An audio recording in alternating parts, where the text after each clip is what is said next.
안녕하세요. 저는 안양에 거주하는 50대 여성입니다. 5년 전까지만 해도 그냥 평범한 아줌마였죠. 아니, 평범하다기보다는 좀 불쌍한 아줌마였다고 해야 맞을 것 같네요. 20년 넘게 성실하게 살림만 해오다 하루아침에 길거리로 쫓겨났거든요. 25세 결혼해서 오로지 남편 뒷바라지, 시부모 모시기, 아이들 키우기에만 정성을 다하며 살았습니다. 학력이라곤 고졸이 전부였고 특별한 기술도 없었네요. 그런 제가 중년이 한참 넘은 나이에 남편에게 이혼 통보를 받았을 때 제 인생은 끝났다고 생각했습니다. 하지만 불과 몇 년 만에 남들이 다 부러워하는 위치에 서게 됐네요. 사실 당사자인 저조차도 신기하고 아직도 믿기지 않는 일이죠. 그렇다고 제가 오늘 이 사연을 보내는 이유가 이런 저의 성공을 자랑하고 싶어서는 아닙니다. 많은 분에게 저처럼 바닥까지 떨어져 본 사람도 다시 일어설 수 있다는 희망을 드리고 싶어서죠. 그럼 지난 5년간 벌어졌던 신기하면서도 눈물겨운 저의 성장 이야기 바로 지금 시작해 보겠습니다. 5년 전 그날, 오직 자식과 남편밖에 모르던 평범한 주부였던 시절, 저는 거실 소파에 앉아 귀가가 늦는 남편을 기다리고 있었어요. 저녁 6시에 퇴근한다던 사람이 11시가 되도록 연락 한 통이 없었죠. 식탁 위에 차려놓은 저녁상을 이미 식어버린 지 오래였습니다. 갈비찜, 잡채, 나물 반찬들, 남편이 좋아하는 것들로 정성껏 차린 상이었는데 또 갑자기 회식이라도 하는 건가? 한숨을 쉬며 TV를 끄려는 순간 현관문이 거칠게 열렸습니다. 아이, 집구석이 왜 이렇게 더워? 술에 잔뜩 취한 남편이 비틀거리며 들어오더군요. 그런데 헐렁하게 풀린 넥타이 옆으로 와이셔츠에 선명하게 찍힌 립스틱 자국이 보였습니다. 순간 가슴이 철렁 내려앉았죠. 하지만 일단 침착하기로 했어요. 늦었네요. 저녁 차려놨는데. 저녁? 맨날 똑같은 집밥 지겨워. 너나 많이 먹어라. 그러더니 소파에 털썩 주저앉으며 양말을 벗어던졌습니다. 헌데 양말을 주우려고 다가가자 술 냄새와 향수 냄새가 뒤섞인 역겨운 냄새가 풍겨왔어요. 저는 마른 침을 꿀꺽 삼키며 조심스럽게 물었습니다. 여보, 셔츠에 그거 립스틱 자국 같은데 어디서 그런 거예요? 제 말이 끝나기도 전에 남편이 벌떡 일어서더니 갑자기 눈을 부라리며 소리소리 질렀어요. 헤이, 꼴에 눈은 있어서. 그래, 립스틱 자국이다. 어쩔래? 난 다른 여자 좀 만나면 안 돼? 남편의 당당한 태도에 저는 할 말을 잃었습니다. 20년 넘는 결혼 생활 중 남편이 그렇게 대놓고 막말하는 건 처음이었거든요. 아니 여보, 갑자기 그게 무슨 소리예요?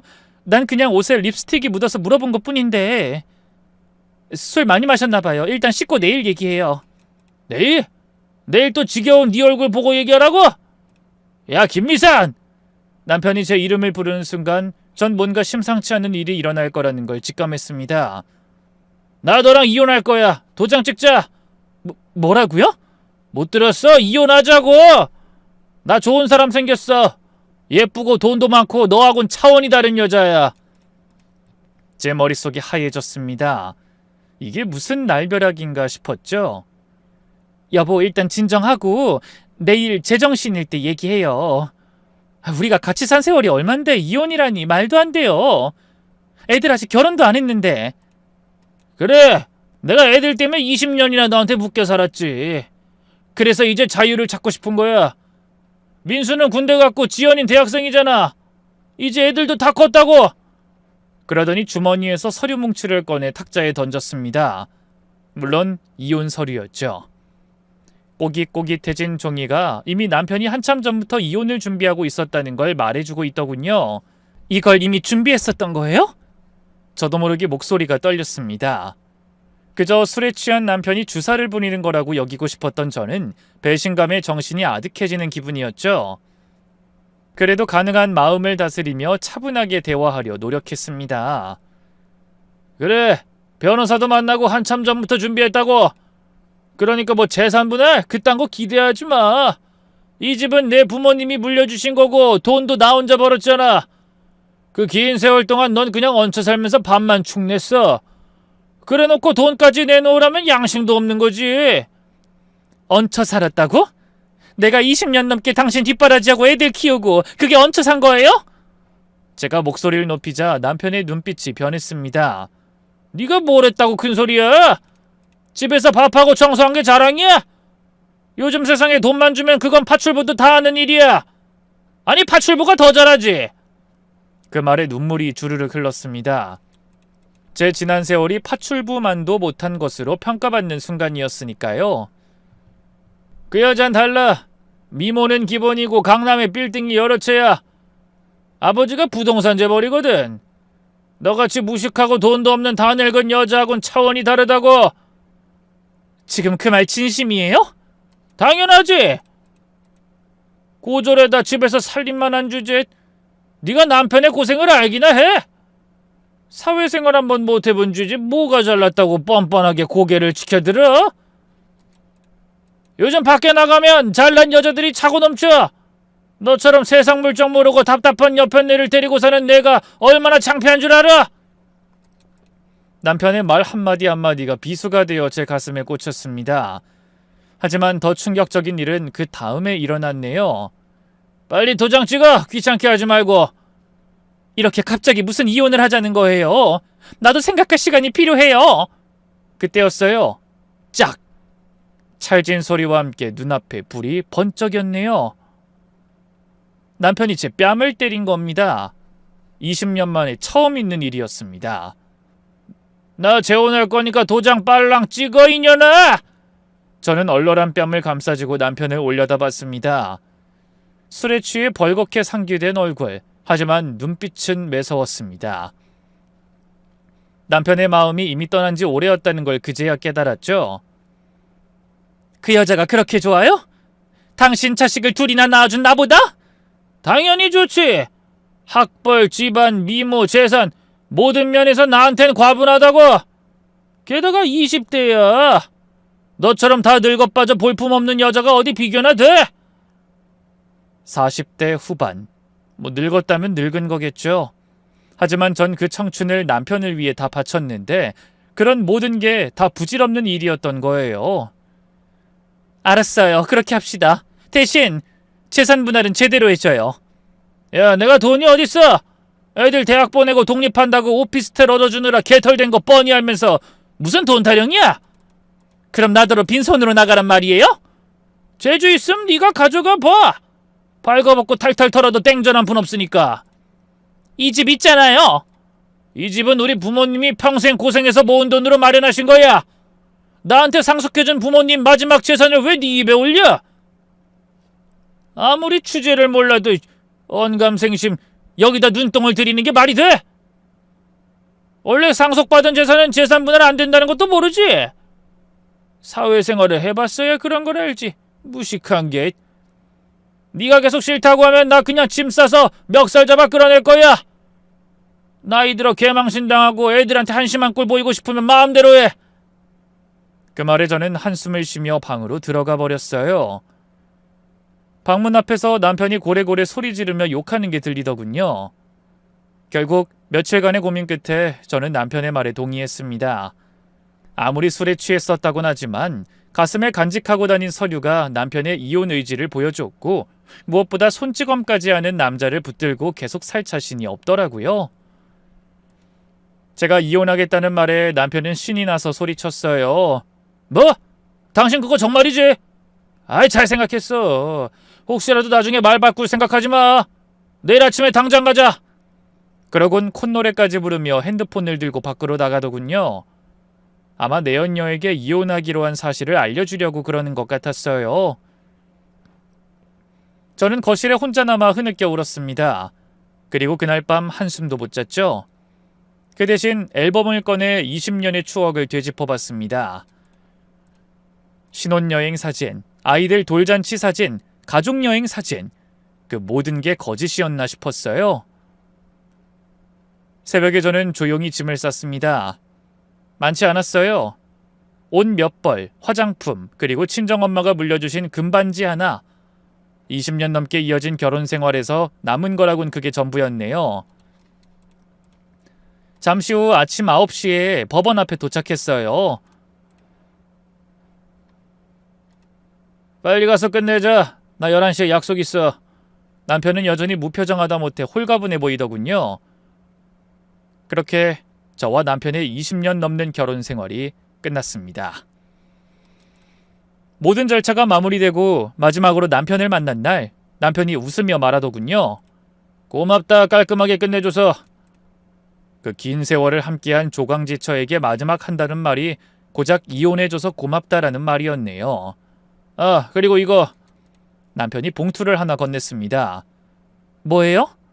당장 생활비는 있어야 하잖아. 100만 원이야. 지금 친구네 얹혀 산다며? 그러지 말고 이걸로 고시원이라도 알아봐. 100만 원. 20년 헌신의 대가가 고작 100만 원이었습니다. 여보, 아니 박준호. 왜? 당신 후회할 거예요. 후회? 내가? 하! 지금 누가 누굴 걱정하는 거야? 남편은 코웃음을 치며 말했어요. 내가 왜 후회를 해? 드디어 자유를 찾았는데. 너야말로 나한테 더 잘하지 못한 걸 후회할걸? 네 주제 어디 가서 나만한 남자를 다시 만나겠어? 남의 집 파출분하면서 살겠지. 아이, 그러게 맨날 집에서 푹 퍼져 있지 말고 있을 때 좀 잘하지 그랬냐? 그렇게 비아냥거리던 남편은 새 여자가 기다린다며 쏜살같이 사라졌습니다. 저는 떠나는 남편을 바라보며 그 자리에 주저앉아 한참을 울었네요. 40대 후반, 고졸, 경력 단절 여성, 수중에 있는 돈 100만 원. 그게 제가 가진 전부이자 현실이었습니다. 하지만 그땐 몰랐어요. 그 굴욕적인 이혼이 제 인생의 새로운 시작이 될 거라는 걸 말입니다. 이혼이 확정된 날 저는 찜질방으로 향했습니다. 전 남편에게는 친구네 있다고 했지만 사실 거짓말이었어요. 가끔 만나 수다 떠는 친구나 지인은 있었지만 초라한 모습을 대놓고 보여줄 만큼 터놓고 지내는 사람은 없었죠. 형제나 부모님의 도움을 받을 수도 없었어요. 저는 외동딸이었고 친정 부모님은 10년 전에 모두 돌아가셨거든요. 결혼해 집안일만 신경 쓰느라 친척들과도 연락이 끊긴 지 오래였습니다. 20년 동안 남편과 자식들만 챙기느라 제 인맥은 하나도 없었네요. 그렇다고 딸 자식한테 가기는 부모로서 면이 서지 않더라고요. 그래서 결국 선택한 게 찜질방이었네요. 그날 찜질방 한 구석에 누워 천장을 바라보며 생각했습니다. 이제 어떻게 살지? 100만 원으로는 정말 갈 곳이 고시원 말고는 없을 것 같았죠. 그래서 어쩔 수 없이 한 달 월세 30만 원짜리 고시원을 겨우 구했어요. 2평 남짓한 공간에 간신히 침대 하나 들어가는 곳이었습니다. 아줌마, 여기 규칙 알죠? 취사 금지, 남자 출입 금지, 밤 12시 이후 출입 금지. 20살쯤 되어 보이는 고시원 주인 아들이 반말로 일러댔습니다. 50을 바라보며 다시 시작하는 인생이 그렇게 초라할 수가 없었네요. 하지만 신세 타령만 하고 있을 순 없었어요. 고시원 월세 내고 밥이라도 먹으려면 하루라도 빨리 일자리를 구해야 했습니다. 그런데 제 나이와 무경력으로 갈 수 있는 곳은 많지 않았어요. 식당, 마트, 공장, 닥치는 대로 이력서를 냈지만 번번이 떨어졌습니다. 아줌마 경력이 없네요. 요즘은 젊은 사람도 일자리가 없어요. 우린 경험자를 원해요. 거절의 말들이 제 가슴에 대모처럼 박혔습니다. 그때 우연히 본 전단 하나. 파출부 모집, 경력 무관, 성실한 분 환영. 파출부. 남편이 했던 말이 떠올랐습니다. 파출부나 하면서 살겠지. 그래요. 파출부라도 해야 먹고 살 수 있었습니다. 여기가 행복 파출부 사무소죠? 일자리 구하러 왔는데요. 작고 낡은 사무실에 인상이 깐깐해 보이는 60대 사장님이 앉아 계셨어요. 네, 어서 오세요. 경력은 있으신가요? 아니요, 20년 넘게 집에서 살림만 했어요. 살림 20년이면 충분하네요. 여기선 그게 제일 좋은 경력이니까. 그 말에 울컥했습니다. 이혼 후 처음으로 제 20년을 인정해주는 사람을 만난 거였어요. 첫 파출부 일은 잊을 수가 없습니다. 강남의 40평대 아파트였는데 집주인은 30대 초반의 젊은 여성이었어요. 아줌마, 여기 화장실이랑 주방 위주로 깨끗하게 해주세요. 그리고 빨래는 섬세하게 다뤄주세요. 비싼 옷들이거든요. 네, 알겠습니다. 무릎 꿇고 변기를 닦으면서 눈물이 났습니다. 20년 전 시집 올 때는 이런 인생을 상상도 못했죠. 하지만 제 몸 움직여 떳떳하게 하는 일이라고 생각하니 부끄럽진 않았어요. 와, 아줌마, 집이 너무 깨끗해졌어요. 두 사람 몫은 더 하시는 것 같아요. 집주인은 눈을 크게 뜨고 여기저기 둘러보며 칭찬했어요. 그러더니 원래 받을 일당 10만 원에서 2만 원을 더 얹어주며 말했죠. 아줌마, 우리 집에 종종 와주세요. 이제 다른 분이 오시면 성에 안 찰 것 같네요. 그날 받은 일당 12만 원. 제 손으로 번 첫 돈이었습니다. 그 가슴 먹먹한 기분은 지금까지 잊혀지지가 않네요. 하지만 파출부 일은 육체적으로 힘들었습니다. 하루 종일 청소, 빨래, 설거지를 하다 보면 온몸이 쑤셨죠. 쉴 새 없이 물을 만지니 손에 습진이 떠날 날이 없었습니다. 그래도 제 손으로 돈 벌어 제 마음대로 쓸 수 있다는 사실이 정말 즐겁고 남들은 다 무시하는 일일지라도 너무 소중했어요. 6개월쯤 지났을 때 저는 단골이 꽤 생겼습니다. 꼼꼼하고 성실하다고 입소문이 났거든요. 그 중에는 저의 첫 고객도 있었죠. 그 젊은 사모님이 이런 말을 하더군요. 아줌마, 혹시 우리 집만 전담으로 와주실 수 없을까요?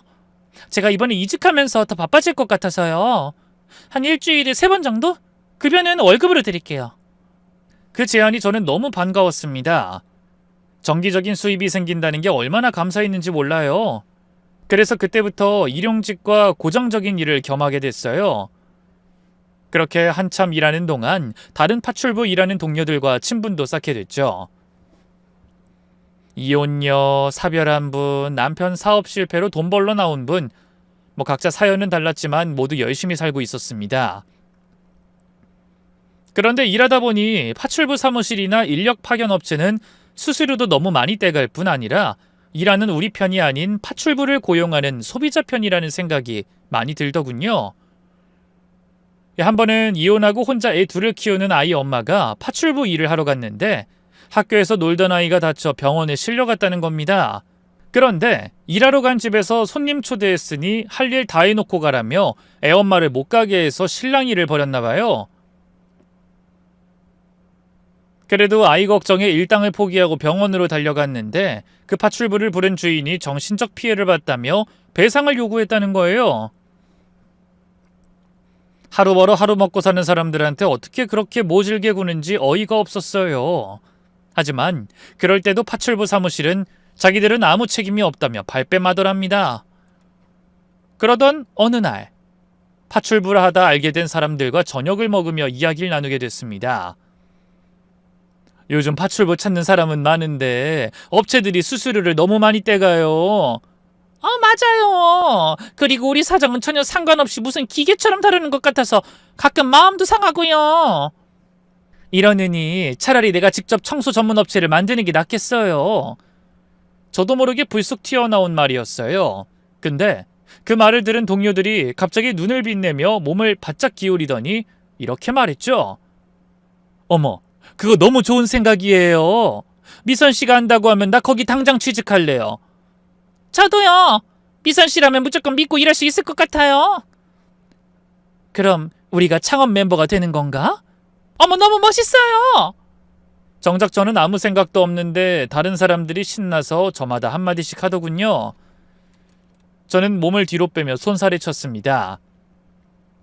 아니, 그냥 말이 그렇다는 거예요. 제가 전 회계나 경영은 전혀 몰라요. 그건 배우면 되는 거고 어디 사업이 그런 것만 가지고 되는 거예요? 중요한 건 됨됨이랑 성실함이죠. 그런 면에서 미선 씨라면 믿고 일할 수 있을 것 같아요. 그래요. 농담이 아니라 정말 용기 내봐요. 우리도 계속 일용직 파출부로만 살라는 법 있어요.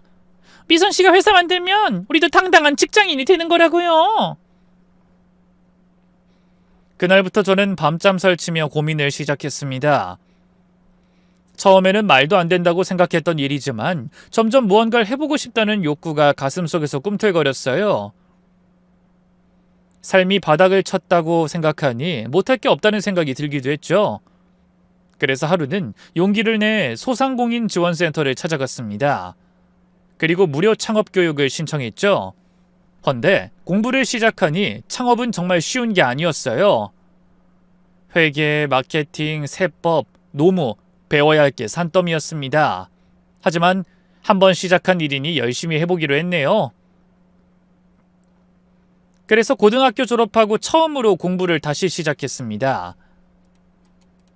처음엔 어렵기만 하던 공부도 점점 재미가 붙기 시작했어요. 시간이 가는 줄 모르고 고시원에서 새벽까지 책을 보기 일쑤였죠. 낮에는 파출부 일을 하고 저녁엔 창업 교육을 받고 밤에는 배운 걸 복습했습니다. 몸은 힘들었지만 이상하게 마음만은 설렜어요. 뭔가 새로운 걸 배운다는 게 그렇게 즐거운 일인지 처음 알았네요. 그렇게 3개월의 교육기간이 지나고 저는 그동안 파출부에서 번 돈을 탈탈 털어 자본금 1,000만 원으로 작은 청소업체를 열었습니다.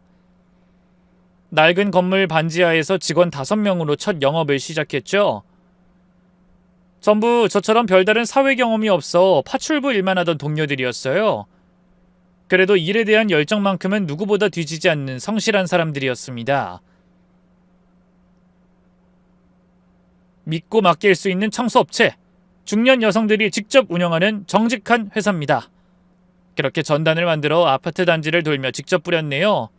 하지만 처음 한 달은 매출이 거의 없었습니다. 다들 불안해했죠? 언니 이러다 망하는 거 아니에요? 조금만 더 해봐요. 입소문 나려면 시간이 필요해요. 그러던 어느 날 전화가 한 통 왔습니다. 청소업체 맞죠? 저희 어머니가 추천하셨는데요. 전기청소 문의드려요. 첫 정기 고객이었습니다. 알고 보니 제가 파출부로 일했던 집사모님이 딸한테 추천한 거였어요. 미선씨 독립했다며? 지금처럼만 하면 분명히 성공할 거야. 내가 장담하지. 딸이 맞벌이 하면서 집안일하기 너무 힘들어하길래 내가 추천했어. 우리 집에 와서 일해준 것처럼 딸네 집도 잘 부탁해. 그 추천이 시작이었습니다. 1명이 2명이 되고 2명이 4명이 되고 입소문이 나기 시작했어요. 저희는 단순히 청소만 하는 게 아니라 고객님의 가정에 안심을 드립니다.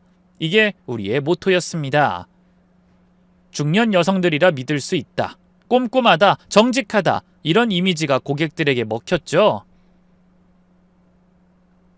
6개월 후 직원을 10명 더 뽑을 수 있었습니다. 모두 40, 50대 경력 단절 여성들이었어요. 대표님 정말 감사합니다. 이 나이에 일자리를 얻을 수 있을 거라곤. 새로 들어온 직원이 감격한 듯 말했습니다. 그 말을 듣자 저도 울컥했죠. 몇 년 전 제 모습이 보였거든요. 우리 모두 새 출발하는 거예요. 함께 열심히 해봐요. 그로부터 1년 뒤 회사는 직원 15명, 월 매출 5천만 원을 기록했습니다. 작지만 탄탄한 회사로 자리 잡은 거였죠. 회사 송년회를 조촐하게 했습니다. 치킨과 맥주로 소박하게요.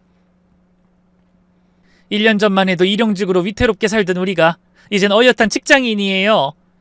모두들 얼굴에 뿌듯함이 가득했습니다.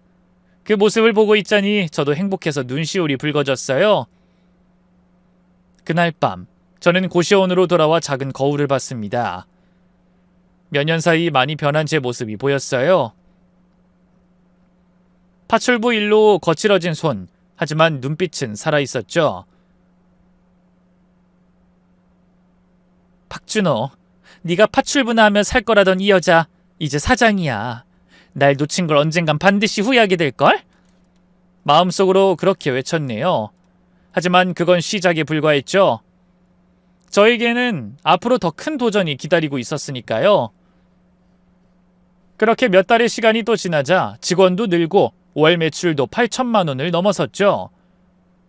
작은 성공에 안주할 수도 있었지만 저는 더 큰 꿈을 꾸기 시작했습니다.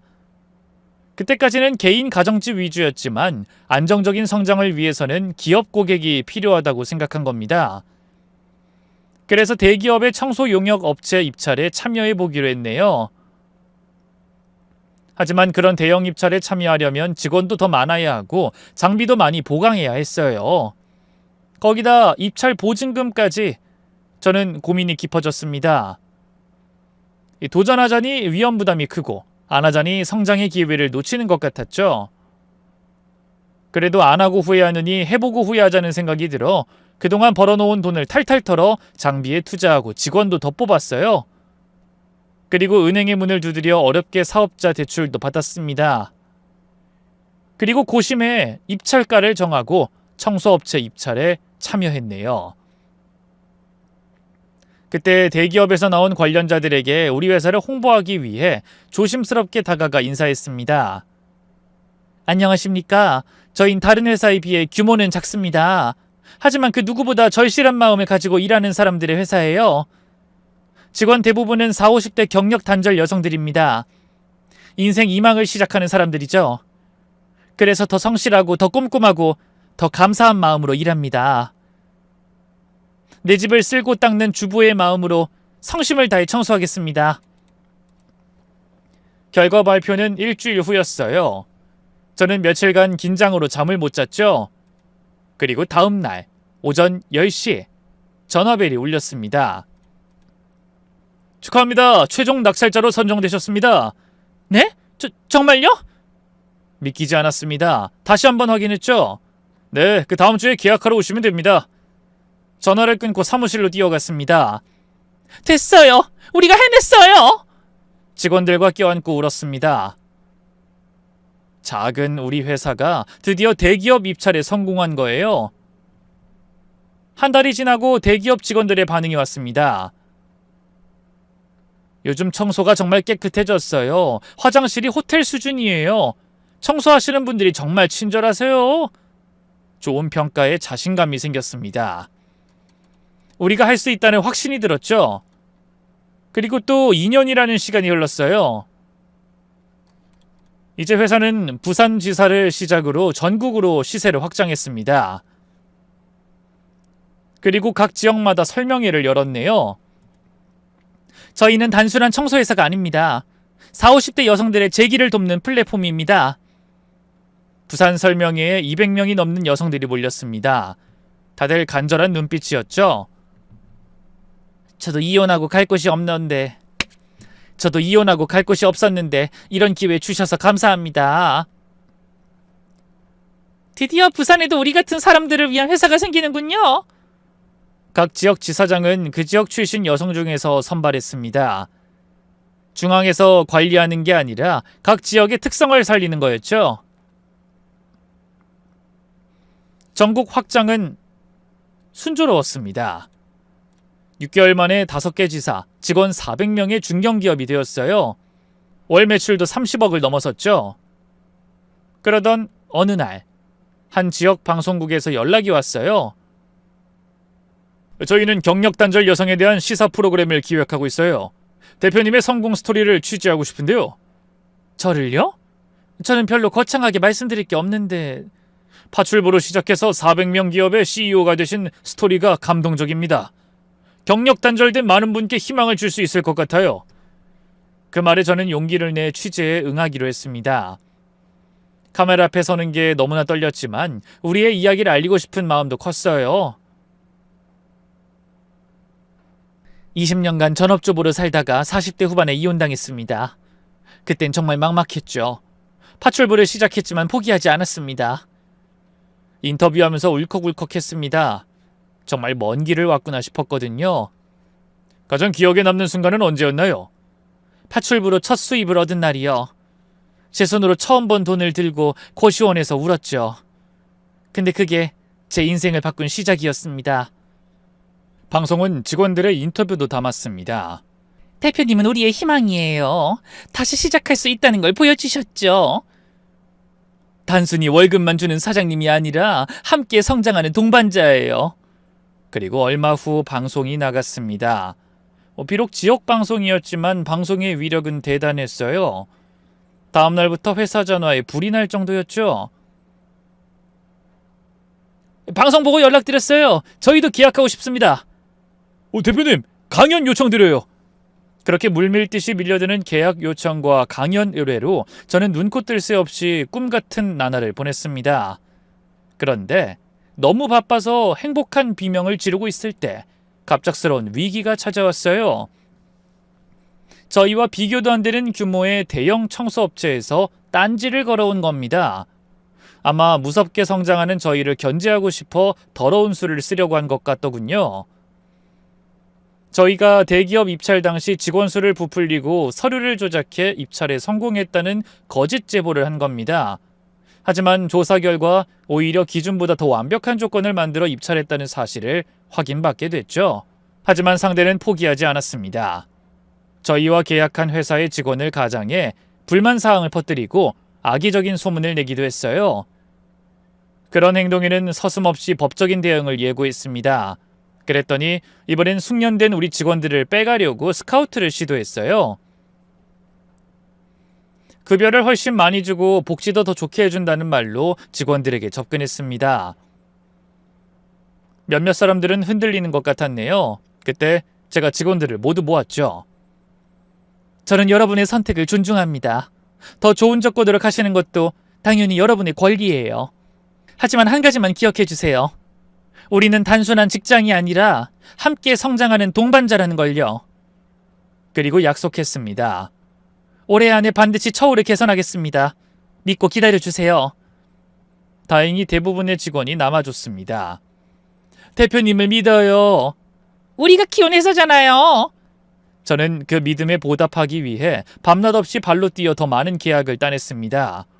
그러자 직원들도 안심하며 다시 저와 미래를 함께하기로 결심하는 것 같았어요. 그 후에도 저희는 성공에 만족하지 않고 여러 가지 아이디어와 노력으로 업계에도 독보적인 자리를 차지하기 위해 끊임없이 노력했습니다. 저희에게 청소를 의뢰하는 기업의 보안을 위해 직원을 고용할 때 신원조회를 철저하게 하고 친환경 청소를 위한 노력을 통해 인증을 받기도 했어요. 그러면서 경력 단절 여성들에게 일자리를 제공하는 사회적 기업으로 탈바꿈하기 위한 노력을 계속했습니다. 그 사이 회사가 점점 성장하며 예전 직원 5명으로 시작한 회사라고는 믿을 수 없는 놀라운 성공을 이뤄냈답니다. 하지만 가장 극적인 순간은 따로 있었어요. 밀려드는 계약 요청으로 새로 직원을 뽑기 위해 면접실로 향했는데 그곳에서 생각지도 못한 사람을 마주친 겁니다. 저는 여러 명의 면접을 보고 다음 지원자를 보려고 고개를 들었다 그만 깜짝 놀랐습니다. 초라한 회색 정장, 구겨진 셔츠, 피곤에 찌든 얼굴, 바로 전 남편이었어요. 저는 기겁하며 비서가 넘겨준 이력서에 적힌 이름을 다시 한번 확인했죠. 서류에 있는 이름도 틀림없이 전 남편의 이름이 분명했네요. 저와 눈이 마주치는 순간 상대의 얼굴도 하얗게 질렸습니다. 당신? 안녕하세요, 박준호 씨. 앉으세요. 전 남편은 믿을 수 없다는 눈빛으로 절 바라보며 입을 떡 벌리고 서 있었어요. 그러더니 이내 정신을 차린 듯 의자를 당겨 앉더니 갑자기 달라진 태도로 말했습니다. 야, 내가 TV로 봤을 땐 혹시 진짜 닮은 동명이인 아닌가 했는데 정말 당신이구나. 김미선 정말 대단해졌네.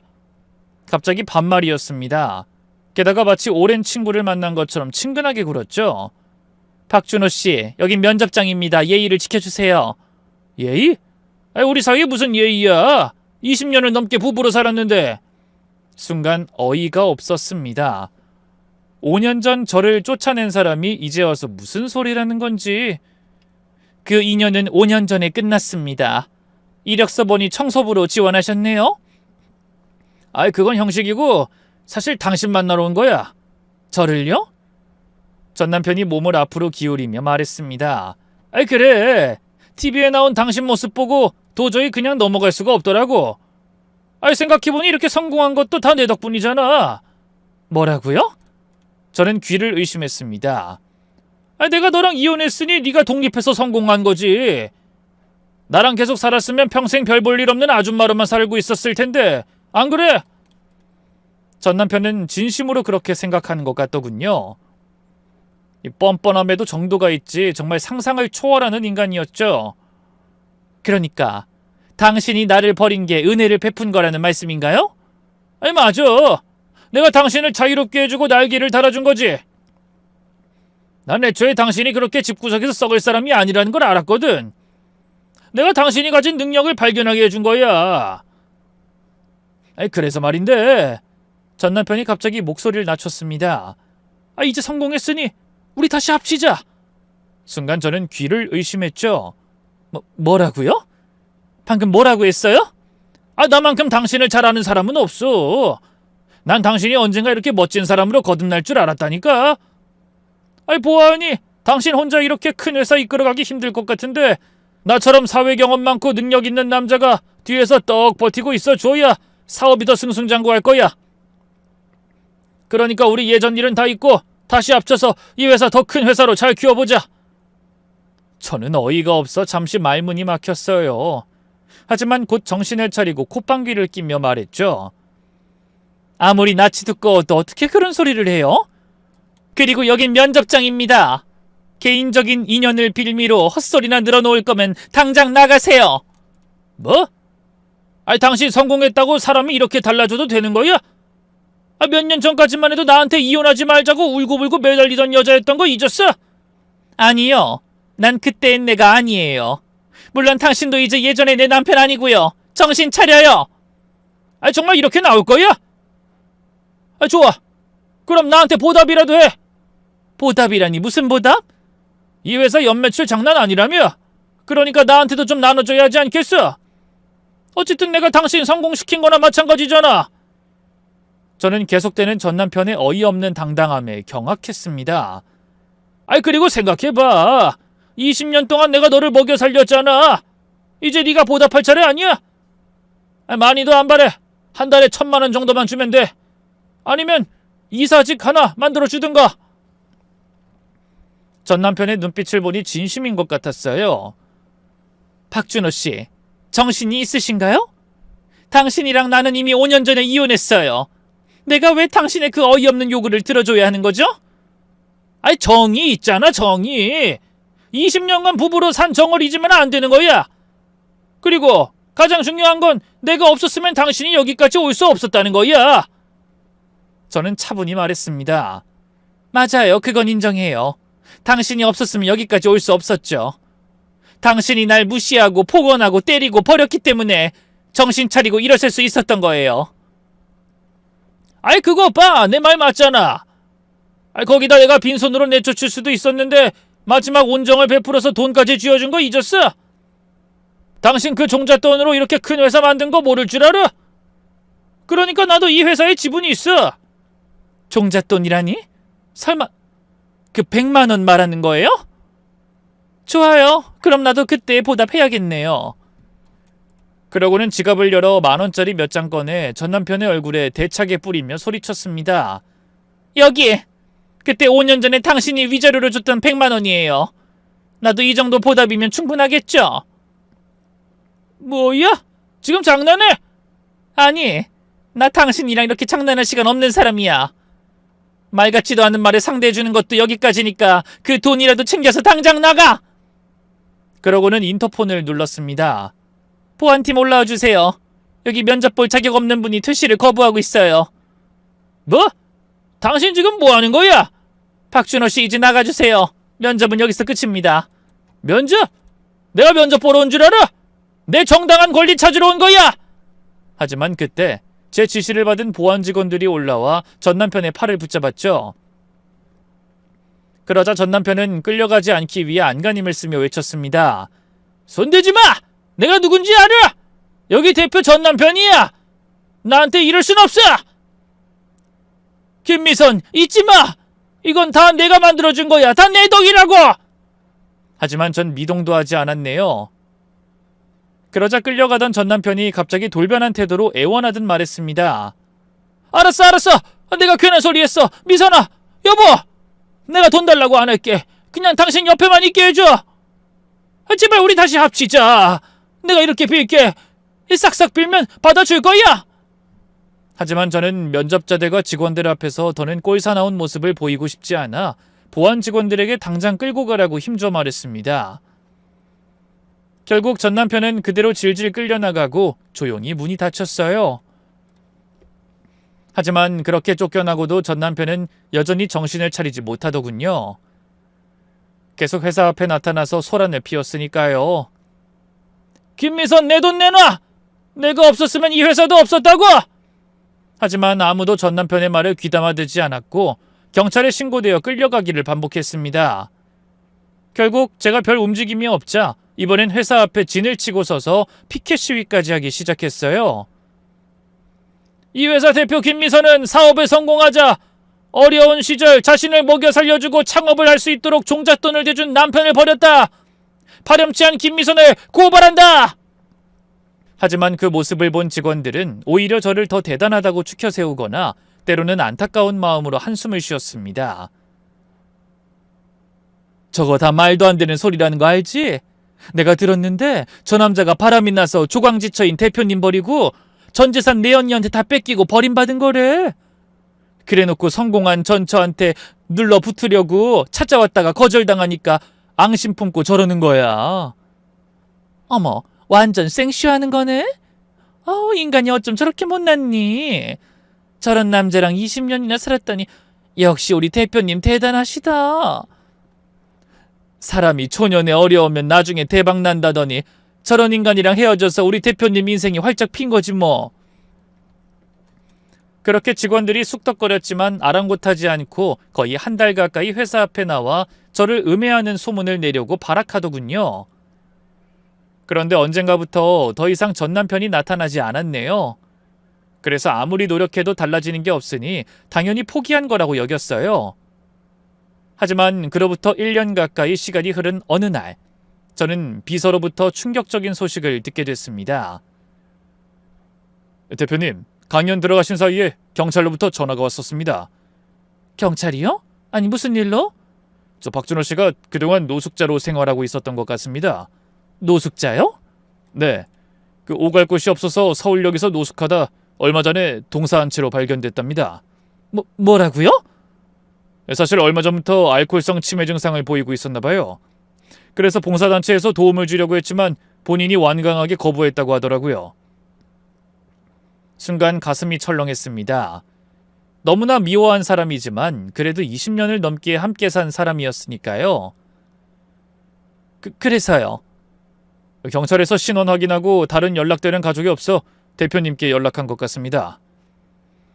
사실 남편이 바람나서 이혼한 걸 뒤늦게 알게 된 자식들도 자기 아버지와 인연을 끊은 상태였어요. 그래서 늘 입버릇처럼 저한테 이렇게 말해왔죠. 전 이제 아버지 아들 아니에요. 엄마 그렇게 내쫓고 할아버지가 물려주신 아파트도 꽃뱀한테 다 털리고 심지어 회사에서 퇴직금까지 정산받아 다 갖다 바친 모양이에요. 정말 남 부끄럽고 정 떨어져요. 얼마 전엔 찜질방 갈 돈도 없다고 연락했더라고요. 기가 막혀서. 나도 그래요, 엄마. 딸은 원래 엄마 편이라는 거 알죠? 이런 일이 있었으면 당장 연락했어야지. 고시원이 웬 말이에요. 얼른 우리 집으로 들어오세요. 아니야, 내가 모시고 살면 돼. 오빠 이제 회사에서도 자리 잡고 엄마 충분히 모실 수 있어. 그래도 엄마는 딸이랑 살아야 편하지. 엄마, 나랑 살아요, 응? 그런 자식들의 말에 제가 웃으며 답했습니다. 아니다. 엄마 이제야 홀로서기 하는 재미를 알았어. 그리고 아무리 자식이라고 해도 이런 모습을 너희들한테 보이는 게 마음 편치가 않다. 엄마한테 시간을 좀 줘. 너희한테 내 힘으로 멋지게 일어서는 모습 보여주고 싶거든. 엄마 믿고 응원해 줄 수 있지? 그런 제 말을 듣고 두 아이는 뭐라고 해야 할지 모르겠다는 듯 복잡한 표정으로 바라보더군요. 하지만 제 확고한 의지를 보고 조용히 응원하며 지켜봐줬죠. 하지만 저에게 손찌검까지 하고 맨몸으로 쫓아낸 아버지는 용서할 수 없다고 했어요. 남편은 부모님께 받은 10억 원 상당의 아파트를 처분한 돈과 퇴직금까지 알뜰하게 정산받아 저와는 급이 다르다던 내연녀에게 남김없이 갖다 바친 모양이었어요. 하지만 예쁘고 돈도 많다던 여자의 실체가 그저 돈만 노린 꽃뱀이라는 걸 안 건 이미 전 재산을 다 털리고 산거지가 된 뒤였던 거죠. 그 뒤로 오갈 곳이 없어져 자식들을 찾아갔지만 문전박대당하고 쭉 서울역에서 노숙했던 겁니다.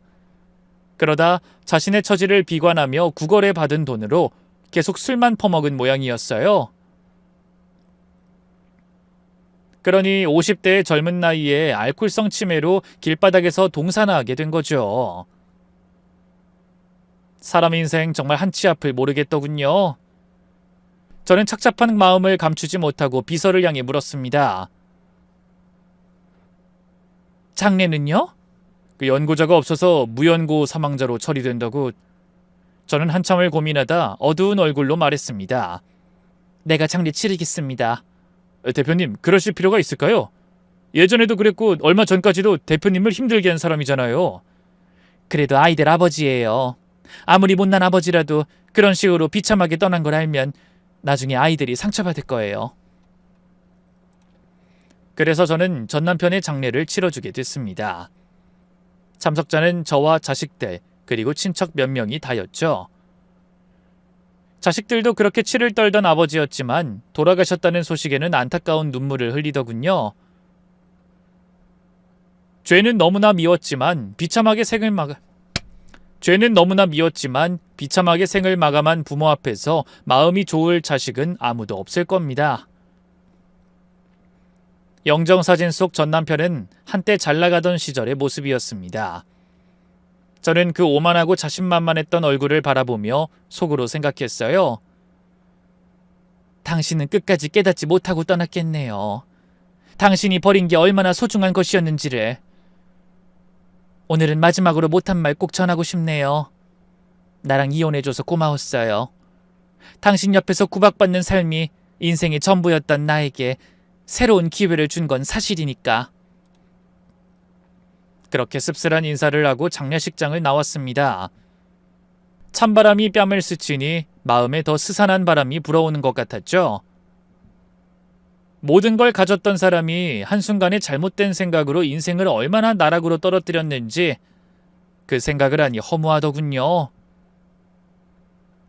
그런 전 남편의 마지막을 떠올리며 저는 반드시 후회 없는 삶을 살자고 다시 한번 다짐하게 됐습니다. 오늘 제 사연과 함께 하신 여러분도 귀한 인생에 후회 남기지 않도록 매 순간 최선을 다해 바른 인생을 살아가시길 바랍니다. 감사합니다.